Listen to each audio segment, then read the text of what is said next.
fantastic 400 ml drink from Reham for only 1,000 shillings. Available in supermarkets and retail shops countrywide. Plant Fruity. Enjoy the bubbling goodness. There's a new workhorse in town.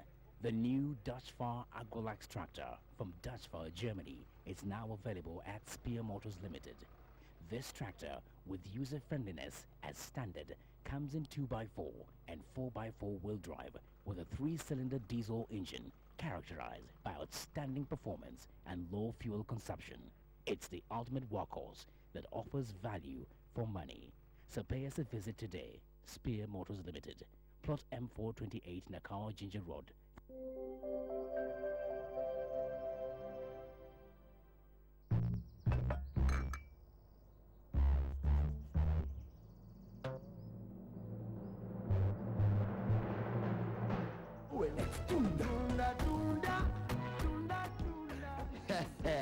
Think you have nothing to sell? Look around your home. You'll find something you don't use anymore that you can sell on OLX. Simply download the OLX app, take a photo of the item you want to sell, post it on OLX for free, meet the buyer and tunda!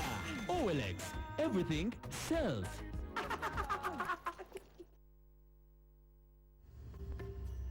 You are watching WBS TV.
Good evening and welcome to WBS Prime News Live. It is the 24th of the month of March, the year 2015. And in some of the stories we'll be bringing you fully, NRM unemployed youth storm the British High Commission next week, and police has been put on notice. President Museveni as well has urged youth leaders in the country to adopt a culture of production. Uganda Human Rights Commission launches a report accusing police in gross violation of human rights, and as well a Vision Volleyball Club flagged off to Egypt for Women Volleyball Championship. Those are some of the stories and much more that we're going to be looking at in this edition of Prime News Live. And welcome once again. I am Mildred Tohaise. Now let's take a look at the news in detail. The NRM youth that were intercepted by the police at the United States Embassy have said it's not yet over.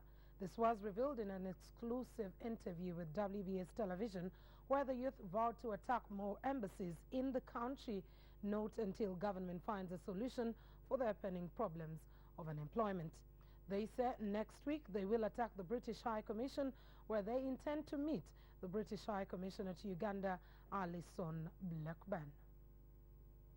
Yesterday, the nation woke up in shock onto hearing that the embattled NRM youth had successfully stormed the United States Embassy, as they had earlier unwarned.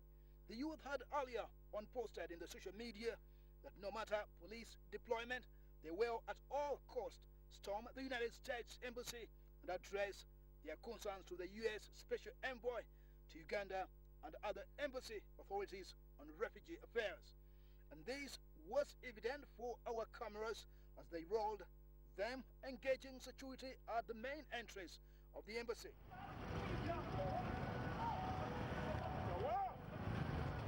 To Today we visited them in the slum areas of Katonga village along Makere, where they announced their next move. In the slum, we came across one Mutumba Kabanda who was manhandled by security operatives at the U.S. Embassy last evening and testifies how he managed to beat security. Kabanda revealed that they are determined to hold more peaceful processions and demonstrations if government fails to address the cause of unemployment. It showed the way they really arrested us as the poor people of Uganda. We had just gone to embassy to deliver the message towards the president Barack Obama, what he promised to the black people, that he will do away with all the dictators. He says their next move that will be planned and commanded by their coordinator, Richard Kilikiankuba, they intend to storm the British High Commission next week, and this time around they will engage all poor youth across the country to join them in the marathon. They say they will make their communications to police first before heading to the British High Commission. However, they maintain that should police turn down their notification letter, as it has been on several occasions, they will apply Plan B to reach the British High Commission. British High Commission, we are going to send them also a message warning them that if you have lost Egypt, your territory, don't please lose Uganda again. Asked whether they have contacted the British High Commission for approval, the angry youth revealed that they had already written to the British High Commissioner, but by press time they had not got feedback, neither from the British High Commission administrator. We've not stopped at this. We are really going to continue with our activities. But nevertheless, they say if all the communications go now, they will still storm the British High Commission first next week and storm other embassies as well. They claim that government can only stop them in the event if it addresses the major concerns of providing employment opportunities to the poor youth in the country who have been subjected to absolute poverty now. Apparently, Uganda's unemployment rate stands at 86%, of which the youth are the most affected people. And well, this very story creates a basis for our interactive segment tonight.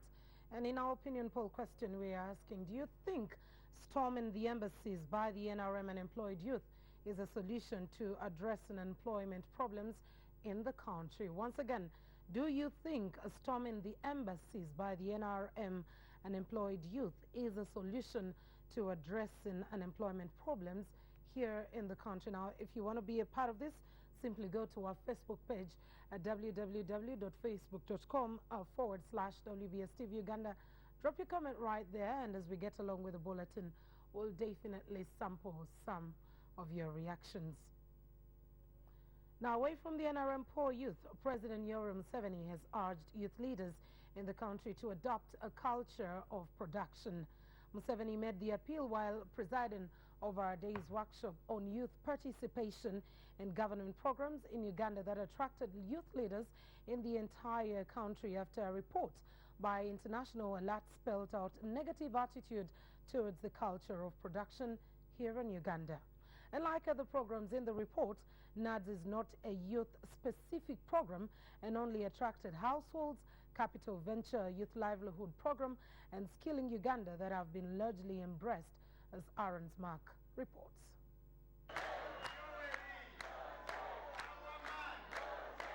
The major issues and concerns for the youth in Uganda are largely concerns of the wider section of the Ugandan population, that is poverty and unemployment, despite constituting 60% of the population. The dimensions and causes of these challenges are not attributed to participations in the available means. President Yoweri Museveni says charting the way forward is the biggest problem for our society, and this is affecting the country. So I think the challenge you have as young people now is to, right from the foundation of your life, when you are still young, get in the culture of production. If you don't get in that culture of production, you'll end up being, there's another word, a parasite. President Museveni, while addressing the youth leaders on their participation in government programs in the country, said the 2002 national census had indicated that 68% of the homesteads were producing at a small scale, and the NRM decided to chart way. So that's why the NRM spends a lot of time on the way forward, the vision. How would you get out of where you are now? But some people don't care about that. They just sloganeering and all that. Wish them good luck. The problem of African economies, Museveni says, is a structural problem that sustains perpetuation, of which a big section of the youth is doing much of consumption than production. The useful people are both. You both consume, but also produce. He blamed the traditional methods of agriculture without calculation are not in consonance with modern ways, a hindrance to the country's economic growth. If your parents, people in your area are still in traditional way, you must get them out. Because the traditional way is not in consonance with the modern way. It must change. Youth leaders, however, responded to the urge to engage in commercial farming as proposed by President Yoweri Museveni, but this called for mixed reactions. In Fort Portal, that may not be viable because, first of all, we do not have land. Most of the youth don't have land, so, and even when they have the market, really, we cannot get enough market. I think that they are very much viable because he's calling upon us to wake up. The little land that we're having as youth, we have not really utilized it. No, it is very viable. Why? Because young people want money. We need money to develop. We need money to go to school. The practicality is the challenge here, because in Africa the land is communally owned, and the young people, especially the youth, the African culture only caters for them when they get married. So that is where the challenge, where youth will get the challenge from. As the government struggles to address the unemployment challenge, youth are demanding for an adoption of a well-rooted youth policy with approaches and strategy that ensure substantive participation of the youth in development processes. The Uganda Police Force once again took the top slot in violating human rights through torture, detention without trial beyond the 48-hour ultimatum, as well as limiting civil rights. High Court Judge Lawrence Gidudu, however, proposes that the budget of the force should be cut to cater for the compensation of victims tortured by the police force, as Joseph Sabiti reports. The 2014 Human Rights Report was submitted to Parliament, with the Uganda Police Force once again topping the list of human rights violators, with a total of 348 cases of deprivation of personal liberty through detention beyond 48 hours registered against the force. The orders for compensation flow from complaints against state agencies that violated these rights, or the rights complained of. I wish to propose that the budgets of the respective agencies that violate the victim's rights be used to pay compensation instead of the Ministry of Justice. The force also had 202 cases of torture and degrading treatment registered against it, followed closely by 74 torture cases against the Uganda People's Defense Forces, 26 against the Uganda Prison Service, and 28 against private individuals. The report raises a number of concerns as well against the prison service, castigating it for torturing inmates and implementing the bucket system that sees inmates use buckets to ease themselves in prison cells, with minors detained together with adults. The UHRC still observed a trend of recurrent challenges, which included the continued detention of prisoners awaiting ministers' orders, inadequate budgetary allocation for places of detention, long and arbitrary detention, poor sanitation due to scarcity of water, and the continued use of bucket systems, especially at night. For the issue of the budget, of the bucket, I think by 24th March 2017, there will not be a bucket in any established prison in the country. But don't come to prison. If you come to prison, you'll pay. The Commissioner General of Prisons defended the action of his officers, pointing to attempts to harm them by inmates. Where you have a group of human beings, you have conflict. Even in your home, you will slap your wife. Is that torture? In the prison, we also have those cases. When a prisoner infraction is on an officer, I will not forgive him. I will slap him and slap him hard. Deputy Inspector General of Police, Okoth Ochola, who represented the force at the launch, refused to comment on the matter, insisting he does not speak in the corridors. The rights body also classifies Kampala Capital City Authority as the greatest new threat to human rights, with its law enforcement mechanism described as ruthless and inhuman. High-handedness and use of excessive force by some KCCA and UA officers and evictees, lack of access of just and redress mechanisms by victims of evictions, destruction of infrastructure, destruction of social services, and loss of life due to disasters. The report is compiled annually by the Uganda Human Rights Commission to Parliament to capture the state of adherence to human rights by individuals and state agencies in the country. Sabit Joseph, WBS Television. The High Court judge of the International Criminal Division, Justice Ezekiel Muganguzi, has threatened to withdraw from the Muslim cleric's case if friends and relatives do not drop the habit of chanting Allahu Akbar to mean God is great whenever the accused are brought before court. He says their continued making of noise in support of the accused is a sign of disrespect to court and threatens away the judges. Through their lawyer of Mwema and company advocates, the accused applied to court to order prostitution disclosure evidence to the accused to allow them prepare their defense. During the hearing of the application, Justice Muhanguzi stated that the accused lawyer, Fred Mwema, fails to calm down his client's supporters, friends and relatives. He would disqualify himself from the case. Friends and relatives adhered to this and kept maximum silence while Sheikh Kamuga and others were being driven back to Luzira, as opposed to the usual chanting of Allah Akbar on top of their voices, and kept on waving as the prisoner bus picked the sheikhs.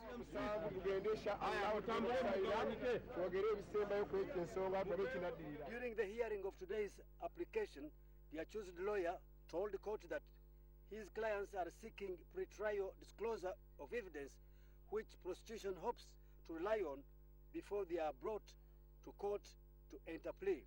Principal State Attorney Rachel Bikole told the court that she is not opposed to the pre-trial disclosure since it is the accused constitutional right, but told the court that it is not yet time for the disclosure because it puts witness at risk and the case to premature. She also cited intimidation and threatening of witness, which Justice Mwanguzi objected to, saying that the suspects are incarcerated and have no means of getting to the witness as there is no evidence to that. She therefore asked for at least a month for them to synchronize their evidence for a reasonable disclosure. In his ruling, Justice Mwanguzi directed the prosecution to work with the accused lawyers and start the process of disclosure within 2 months as they wait for more suspects who are yet to be committed. He says no serious controversy cited in this, so he ordered for immediate disclosure. Evidence like the video and audio recording, minutes of meetings said to have been held by suspects, phone calls made, money transferred, and others needed to be produced before the suspects are brought to enter plea. The suspects are now totaling to 24 after the arrest of recent suspects by police in connection to the murder of Sheikh Daktul Mwaya of Mayuge and Sheikh Bahiga at Entebbe Road, and attempted murder of Dr. Harun Jemba, engaging in acts of terrorism and committing crime against humanity. We now take a short break. When we return, more stories are still lined up for you, as well as business and sports. But first, let's have a reminder of our top stars.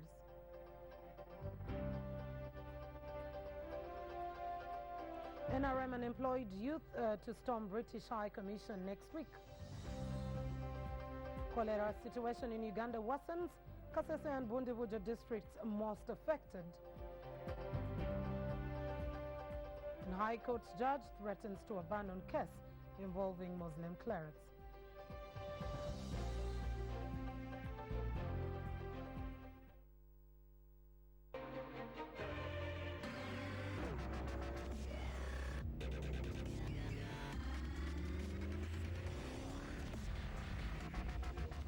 Everything from the Command Central Controller comes to life on a 7-inch high-res color screen. The stitching, the leather, the finish of this interior is hallmark Mercedes-Benz.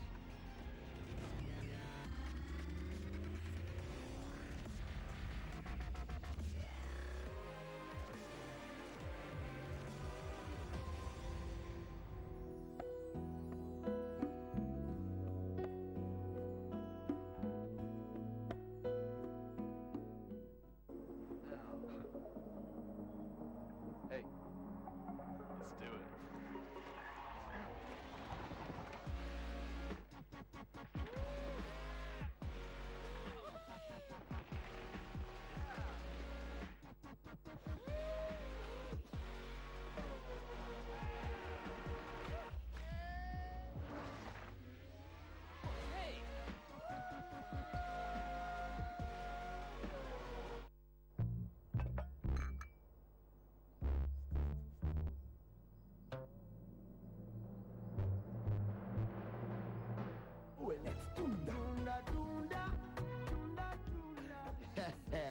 Think you have nothing to sell? Look around your home. You'll find something you don't use anymore that you can sell on OLX. Simply download the OLX app, take a photo of the item you want to sell, post it on OLX for free, meet the buyer, and tunda! OLX, everything sells.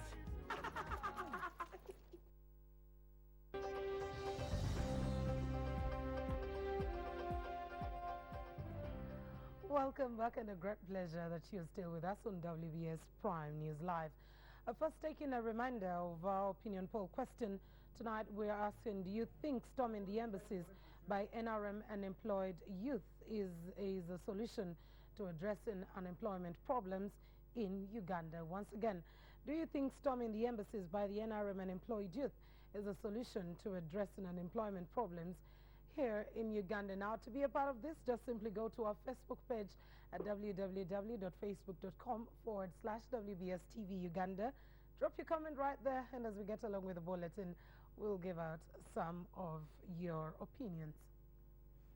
In more news, the controversy surrounding the appointment of Justice Stephen Kavuma as Deputy Chief Justice has taken a new twist, with the duo petitioners challenging his appointment now before the final court in land, the Supreme Court. The petitioners, Western Youth Member of Parliament Gerald Karuhanga and City Advocate Aaron Kiza, in their complaint reasoned that they resorted to the Supreme Court after the Constitutional Court Registry staff refused to register their petition challenging Justice Kavuma's appointment last week. On Wednesday last week, there was drama at the Constitutional Court with the retired Supreme Court Judge Professor George Kanyihamba publicly weeping after the court allegedly rejected to receive the petition challenging Justice Kavuma's appointment. Justice Kanyihamba claimed the court's leadership, led by Justice Kavuma, ordered the registry staff to reject any anti-Kavuma petition until he was vetted and approved by Parliament. The petitioners claimed the Judicial Service Commission did not nominate Justice Kavuma's name to be considered by President Yoweri Museveni for his appointment to the second highest job of the judiciary, and that the name is unconstitutional. We are reliably informed that orders to bar out clients from the accessing of the Constitutional Court were issued by the court's leadership. A press statement further read, "Given what happened at the Constitutional Court, the duo petitioners now want the Supreme Court to declare the actions of the Constitutional Court in refusing to register their petition violated their rights to be heard and the right to petition the Constitution Court under the Constitution, among others. In a related development, the Uganda Law Society, under the leadership of Ruth Sebatindira, has written to the Chief Registrar of Courts of Judicature, Paul Gadenya, demanding that an investigation be done on the registry staff of the Constitutional Court on why they denied registering the petition challenging Justice Kavuma's appointment. According to the letter, dated March 19, the Law Society states that if the alleged actions of the court staff are correct, the same amounts to abuse of office and that the same is unacceptable in a free and democratic society.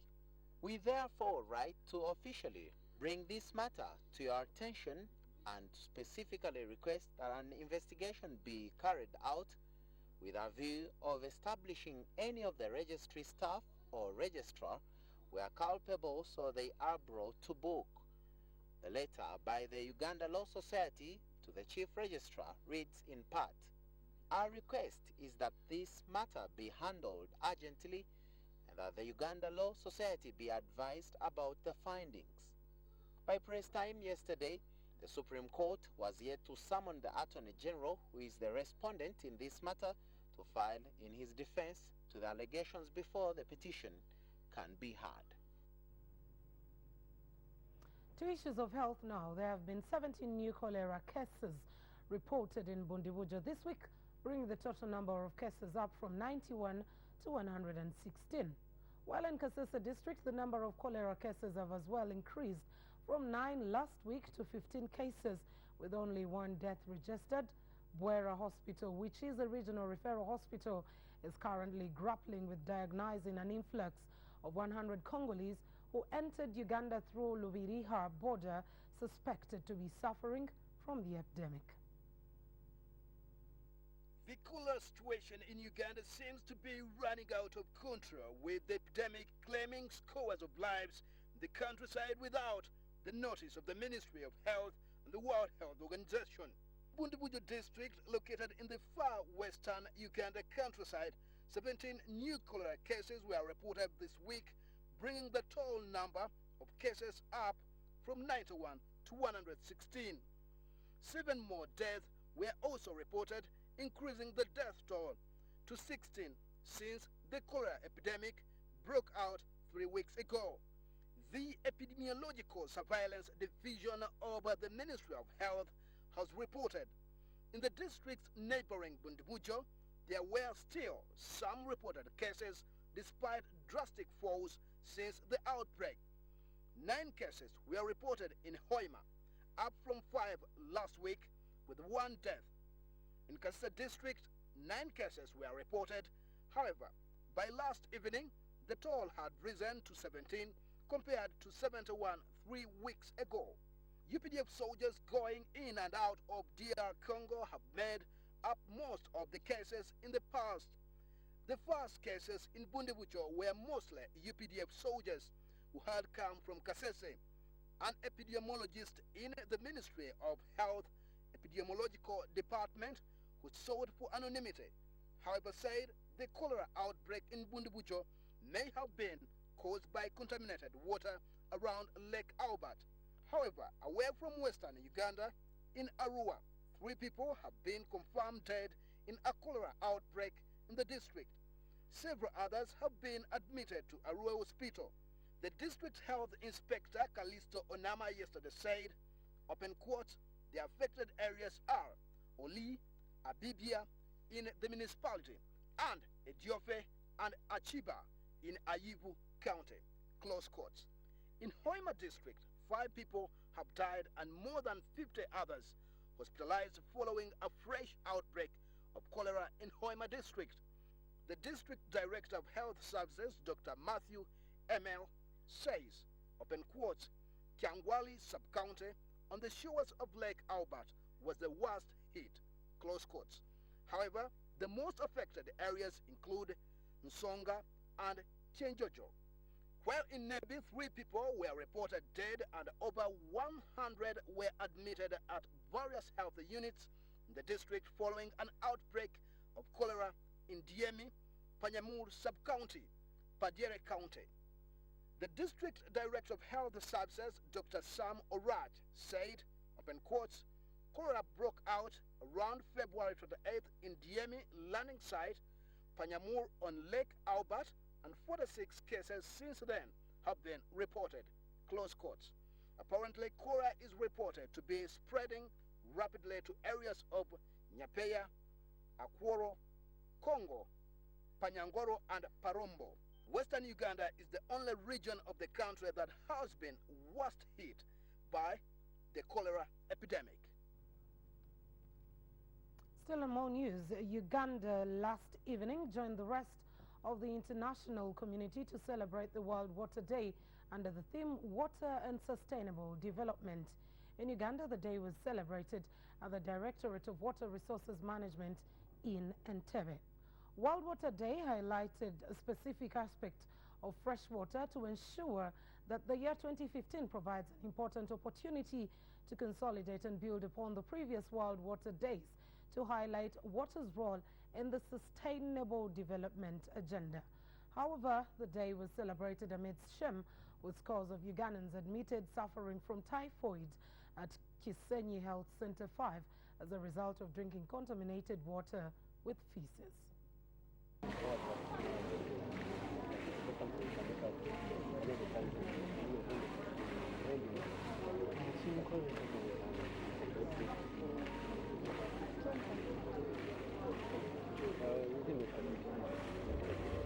Water for production. Increased production and productivity is not possible without irrigation, and to irrigate you need water. This centrality of water to economic transformation. That's one. One, human survival. Second, economic transformation, heavily dependent on availability of water. Then when it comes to environment, I can tell you, again, quite obvious, the whole ecosystem is dependent on water. Be they plants or insects or filtration or water rivers. Again, this water. The theme of sustainable development implies that you develop for the present generation, you also develop for the future generation. Now, the Katikkiro of Buganda has remained committed to his fundraising drive to raise funds for the rehabilitation of Buganda's precious historical sites amidst attacks from some Muslim clerics that he's siphoning money from the public by false pretense. The Katikkiro of Buganda, Charles Peter Maiga, today spent the whole day traversing Kawempe Division in search of the funds to accomplish Buganda's historical sites and dilapidated administrative centers.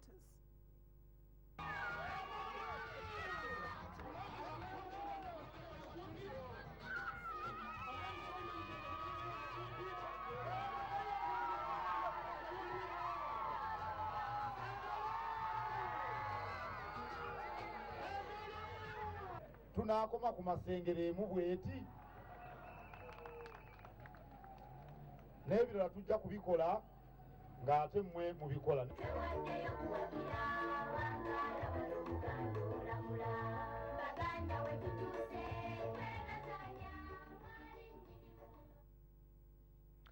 Uganda joins the rest of the world to commemorate the International Tuberculosis Day. However, here in Uganda, the TB, which is among the 6 killer diseases, remains persistent in Kampala and the Kati corridor areas and in prisons where inmates are the most affected. And in tonight's interactive news segment about the day, we spoke to the regional director of WEDNET Africa, Roger Paul Kamugasha, about the day and why Kampala is the most affected of all regions. With me is Roger Paul Kamugasha, the regional director of WEDNET. Roger Kamugasha, thank you for joining me. Most welcome. On the Level Ground, an interactive news segment where we discuss issues that affect the people. Well, I understand, Roger, today you have been in Parliament. But before we get into the technicalities of why you had to go to Parliament, what does WEDNET do? WEDNET works in areas of advocacy, communication, and social mobilization for tuberculosis, HIV, malaria, and now issues of maternal health are coming in, and social determinants of health. because we believe instead of focusing on the disease, curing of the disease, we should also consider the cause of illness. So that's where the social determinants of health come in. You may be aware that now we're moving from Millennium Development Goals to Sustainable Development Goals. So the social determinants of health are important. So WENET has a secretariat in Kampala based in Chira, Wakiso district. I know for a fact that today you have been in the Uganda Parliament trying to make partnership with the Uganda Parliament. Over what? WENET came up with a new project it's going to be supported by GIZ Backup Initiative. It's called APITA. APITA in full is Advocacy for Parliamentary Inclusion of Tuberculosis on the Agenda. So you can see it's Parliament, it's a project that's going to work with Parliament. So we had a very good reception with Parliament preceding this day, trying to arrange for how we can work with closely with the Parliamentary Committee on Health to have the APTA project moving. And the underlying factor here is or the entry point is the Barcelona Declaration. Every year there's a union conference for lung disease and tuberculosis. Goes on. This next year is going to be in South Africa. This year is going to be in South Africa. Last year it was in Barcelona, Spain. So while in Spain, Barcelona, that was last year, December, countries, Europe, the whole world that attended that conference came up with a declaration, which is now known as Barcelona Declaration. And this declaration it's a declaration made by civil society, members of parliament, governments, to really highlight the burden of tuberculosis globally. So, of course, many MPs signed this declaration. Unfortunately, at that time, there was no single Uganda MP that attended that conference, due maybe to missing from poor communication or something like that. You are teaming up with politicians. Yeah. Why are you leaving out Minister of Health? No, we are not leaving out Minister of Health. Actually, we are with Minister of Health, and actually, we work with Minister of Health. We work with the Uganda Stop TB Partnership. Uganda Stop TB Partnership is the umbrella of civil society organizations working on tuberculosis. So we've been working with the Uganda Stop TB Partnership. Actually today, the Executive Director, Dr. Paul Isiko, made a statement to the committee, and the committee also had to make a statement towards the Barcelona Declaration. And we work closely. TB, the custodian of tuberculosis in the country, is the National TB and Leprosy Program, headed by Dr. Frank Mugabe. That's under Minister of Health. So that's the Minister of Health. So work closely with the Minister of Health and the USTP. USTP has membership, cross-cutting membership from all organizations, international and national, working on tuberculosis as civil society. So actually, it's the Executive Director of USTP who made a statement. You still remember the Global Fund, the staff, which almost had a component to address issues to do with TB. What are you doing to ensure that this time round, this program does not suffer the same problem that faced the Global Fund issue? I happen to be a member of the Global Fund Board, Communities Delegation. I happen to be on the board of UNITAID in Geneva also, on the Civil Society Contact Group. I'm a member of the European TB Coalition. So I am directing to this. What happened, the Global Fund has transitioned from the old round model to a new funding model. The new funding model is a better strategy, a better for countries now. There's no longer that business of mismanaging of funds, and Uganda, you may know, it was blacklisted and afterwards it was cleared. So we are now under the Global Fund new funding model. Actually, has been doing capacity building in areas. And while you're still watching WBS Prime News Live, taking you back to our opinion poll question, we are asking, do you think storming the embassies by the NRM unemployed youth is a solution to addressing unemployment problems in Uganda? And just a few comments on Facebook. This is Arinito Victor, who says, we are all youth and unemployed, but those guys are being used. Christopher Lawrence Mulondo says no, developing business ideas is actually their solution. Orthopedic James Kong says it may be the solution, but brutality of police in Uganda makes it useless. And Miramba Moses, finally, for now, says striking could be a solution, but the problem is that the government of Uganda cannot have a quick response unless you make a strike. Now you can as well be a part of this discussion as well. On Facebook, simply go to our page, WBS TV Uganda. Drop a comment there, and later on, as we get more time, we'll continue sampling some more of your reactions. We take a break, and as we do, we'll have a reminder of our top stories. NRM and employed youth to storm British High Commission next as police is put on notice. Cholera situation in Uganda worsens. Kasese and Bundibuja district most affected. And High Court judge threatens to abandon case involving Muslim clerics.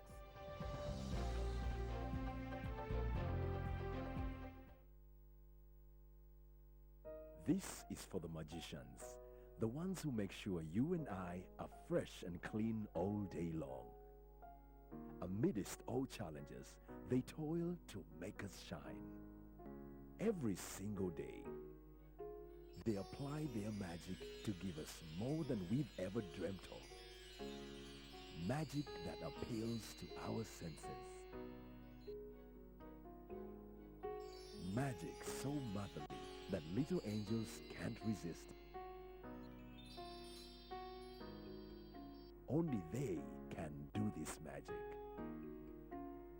Magic that makes a big job easy and fun. Buy White Star Magic Premium at any shop or supermarket near you and feel the magic of all-day fresh clean. White Star Magic.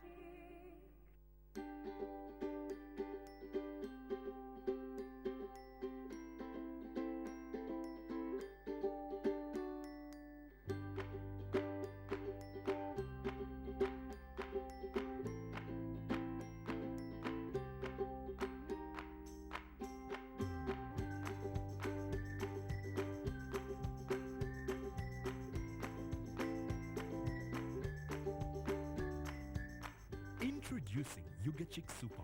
Chicken pieces that are individually quick frozen and easier to prepare. Yuga Chick Super has been packaged conveniently for your family. Buy Yuga Chick Super from a supermarket near you.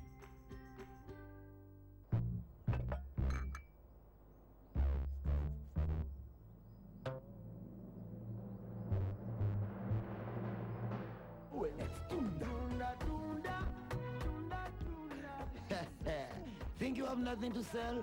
Look around your home. You'll find something you don't use anymore that you can sell on OLX. Simply download the OLX app, take a photo of the item you want to sell, post it on OLX for free, meet the buyer, and tunda! OLX, everything sells.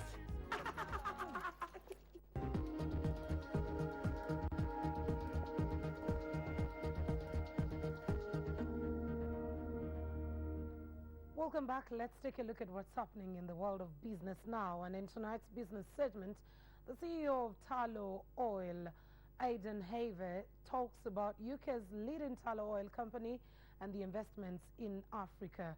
What the merits of Tullow Oil investments in Africa are and how it can help to improve the business environment here in Africa and promote sustainable investment on the continent.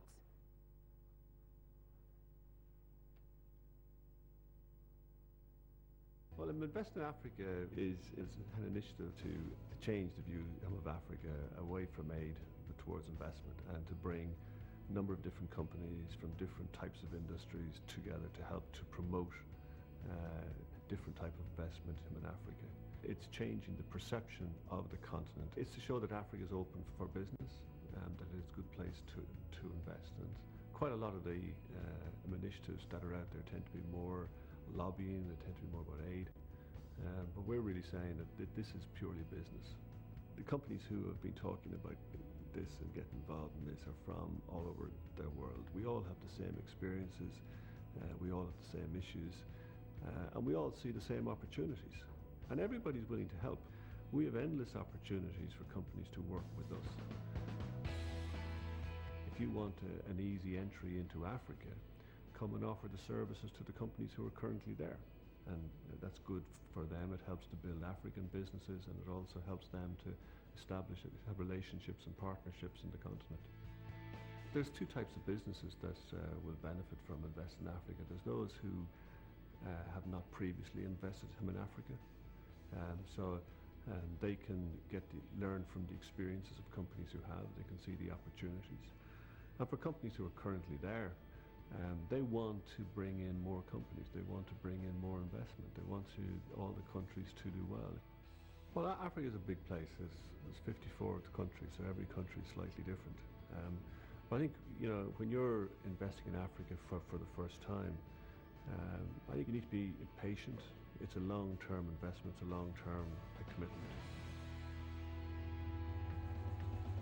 All the companies who are supporting Invest in Africa, we've all been in Africa for a while, and we've all seen that football is a major activity there. Every village, every town, every city has got football. Sunderland already had operations in Africa through the Foundation of Light. Getting the Invest in Africa brand on the Sunderland shirt was a key way of promoting both the brand of Invest in Africa and getting the image of Invest in Africa across to people. And football is a global industry. It's a huge audience, both in Africa and worldwide. The longer you work in Africa, the more you love the continent. You've got a fantastic place, fantastic opportunities there. And I think if we can get a few companies working in each of the areas and show that it's a success, and that the message has got through that Africa is an investment climate. And well, that's it. We had time for In Business. We'll take a very short break again, and when we return, it will be sports.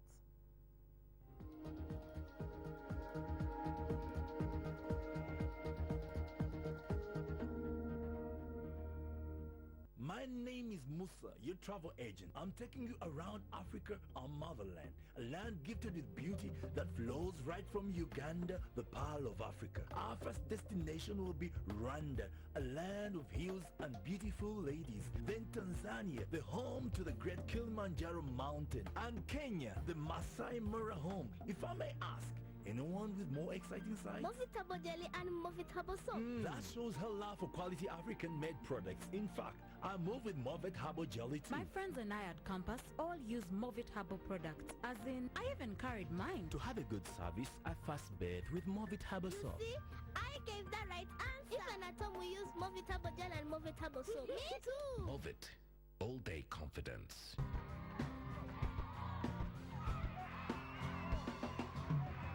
When I get praise from my parents, I learn to appreciate to work hard in life. When I get encouraged by my teachers, I learn to be confident at school. When I get acceptance and friendship from my community, I learn to love where I live. When children get approval from their teachers, they learn to like themselves. Help them to have pride in their own accomplishments. You see, a good school equals to a better life. Because a violence-free childhood is everyone's right.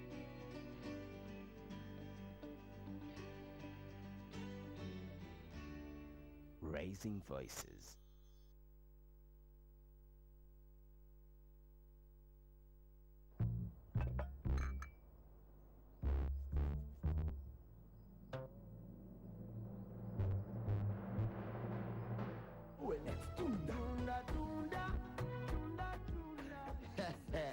Think you have nothing to sell? Look around your home. You'll find something you don't use anymore that you can sell on OLX. Simply download the OLX app, take a photo of the item you want to sell, post it on OLX for free, meet the buyer, and tunda! OLX, everything sells.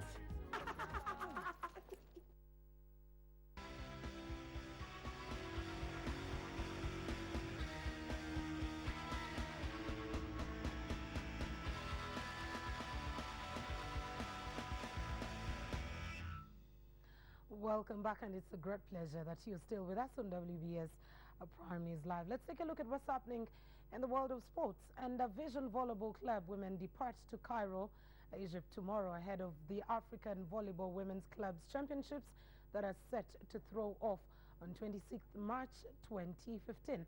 VVC will be participating in the highly rated Continents Showpiece for the first time since their inception last year. VVC! Oh yes! With 12 players set to represent a country at the African Women Club Championship set for March 26 in Cairo, VVC are confident of excelling at their debut. Having had enough time training since last year, the team is targeting a semi-final slot.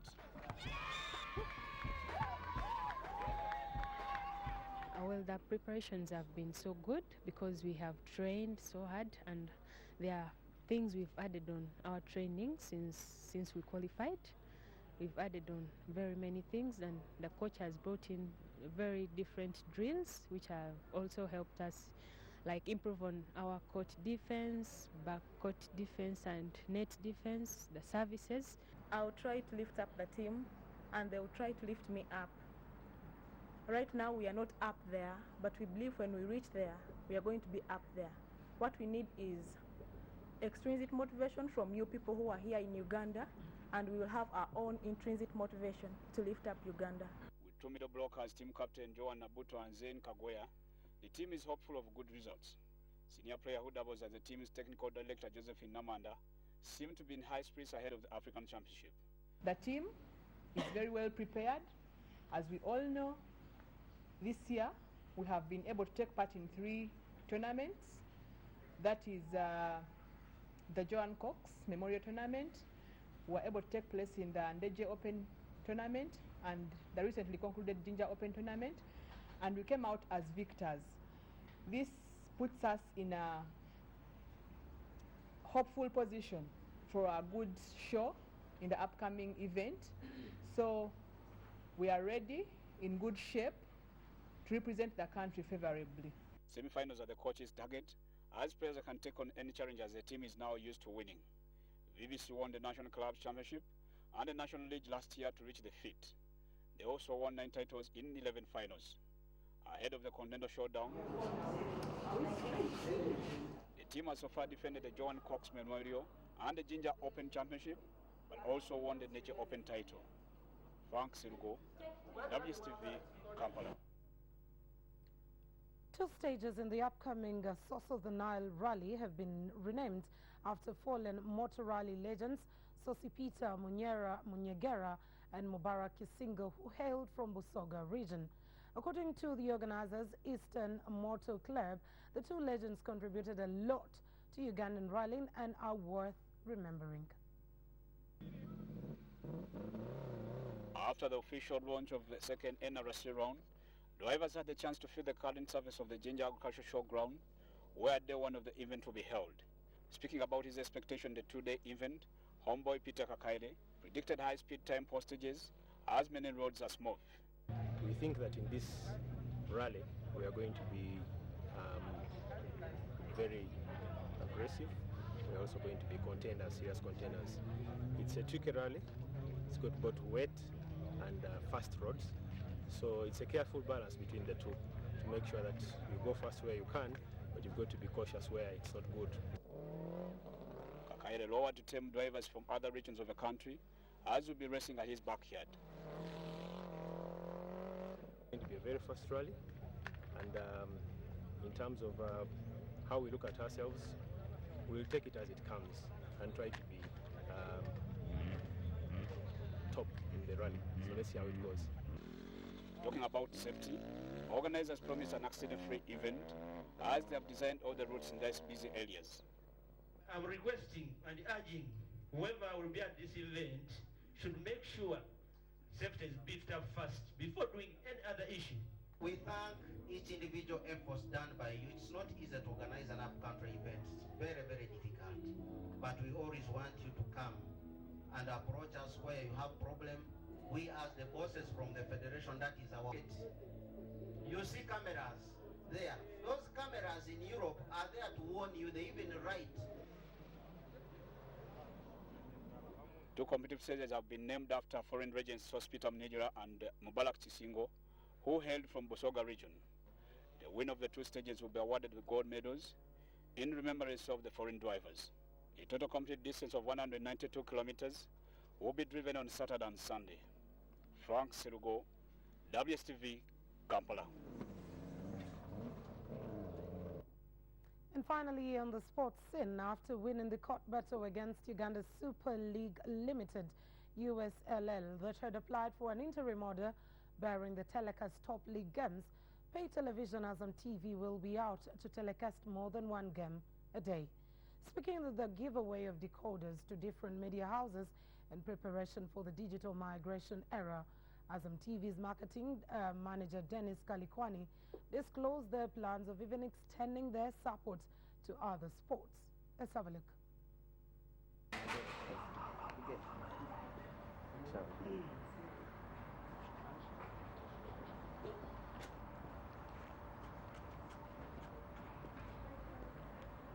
How about this one also? Because then you dish, people have, you know, the lady, people have before. Azam TV giving back to WBS TV as a way of enhancing our partnership. We've been working with WBS since our inception when we launched in Uganda, and we felt that WBS team should also be a beneficiary and also know what Azam TV offers. All is well, and we are live on TV. That was witnessed on Friday when Express was playing Villa, and we shall be showing all the other matches. Our fans out there should expect a lot from Azam TV. It's not only football. We'll show all the clubs, all the 16 clubs live on TV in the different stadiums, not only just Nambole. So, and we're not only looking at football alone. We shall be informing you of all the other sports that we shall be taking on. Now a very short break will bring us back with a wrap-up of tonight's news.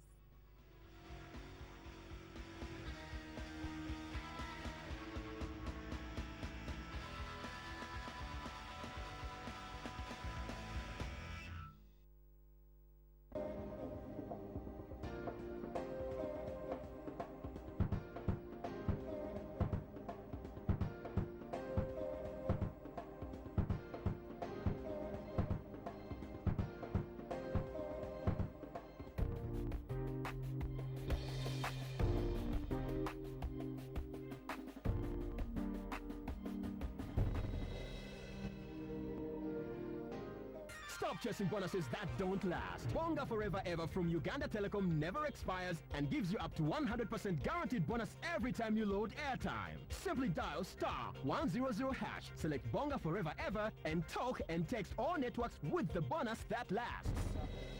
Get Bonga Forever Ever from Uganda Telecom. Uganda Telecom, Uganda's most affordable telecom service.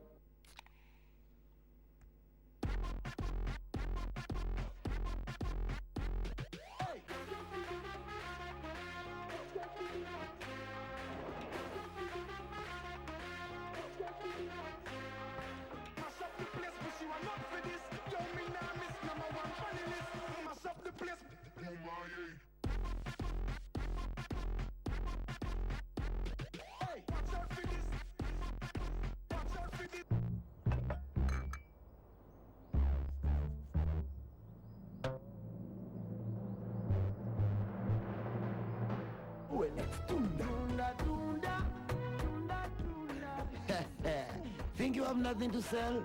Look around your home. You'll find something you don't use anymore that you can sell on OLX. Simply download the OLX app, take a photo of the item you want to sell, post it on OLX for free, meet the buyer, and tunda!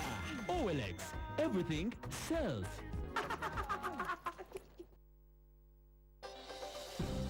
News Summary is brought to you by Everybody use Mobit Apple Jelly. Mobit is amazing. Mobit Apple Jelly. Mobit is the best.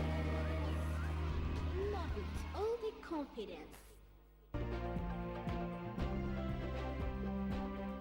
In our news tonight, NRM unemployed youth to storm British High Commission next week as police is put on notice.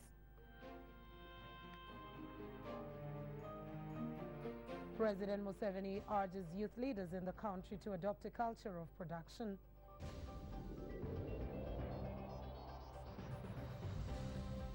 Uganda Human Rights Commission launches a report accusing police in gross violation of human rights.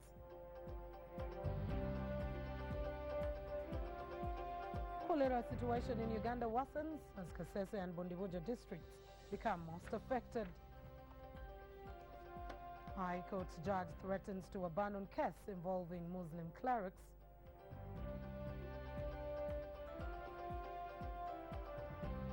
Envision Volleyball Club off to Egypt for Women Volleyball Championship.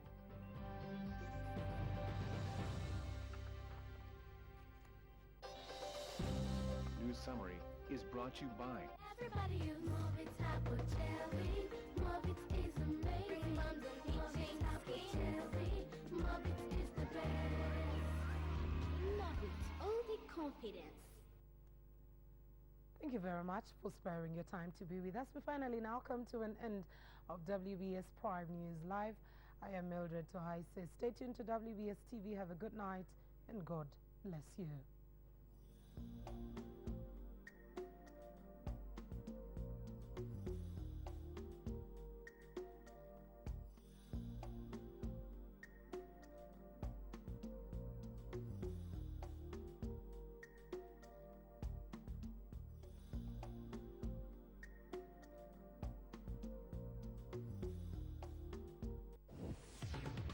Up next on WBS TV.